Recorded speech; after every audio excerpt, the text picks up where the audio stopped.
Kenapa kalau kat Saudi hidung kita mudah berdarah? Siapa pernah terjadi benda macam ni? Sama juga ni, apa Puan Dunia dah bagi tahu ni, antara poin dia, perit, rasa hidung tak selesa, sakit. Sebab apa? Okey, tolong tak kat ruang komen siapa pernah jadi, siapa ada pengalaman ni. Okey, poin-poin yang saya nak share, yang pertama sekali, sebab cuaca dekat Saudi tu kering. Musim panas ke musim sejuk ke, dua-dua sama kering. Itu yang pertama.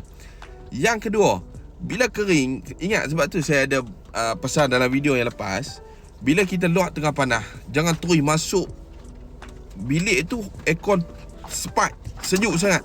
Ataupun kita tengah sejuk, tukar jadi panas. Hidung kita akan terkejut. Itu yang kedua.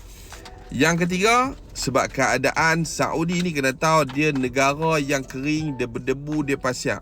Jadi memang kalau orang kata apa, kalau boleh cuci muka tu, cuci hidung juga sekali. Buang habuk-habuk pasir tu. Juga yang keempat, dia jadi isu bila hidung kita perit, bila kering, kita rajin duk orang tergagah nak buang juga tak hidung, nak tekan-tekan, nak buang kan. Itu yang menyebabkan kita punya hidung kita belah dalam ni mudah terluka. Dia jadi sebab benda tak hidung kerah, bila kita tekan tu dia akan jadi terluka.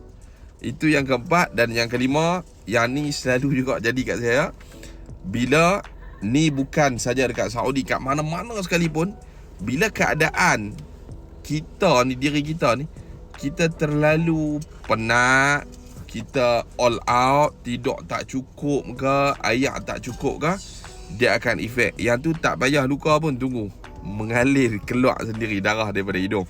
Siapa ada pengalaman-pengalaman antara poin-poin yang saya sebut ni, letak kat ruang komen. Dan benda ni mungkin jadi pengajaran dan persiapan untuk orang yang nak pergi ke Tanah Suci.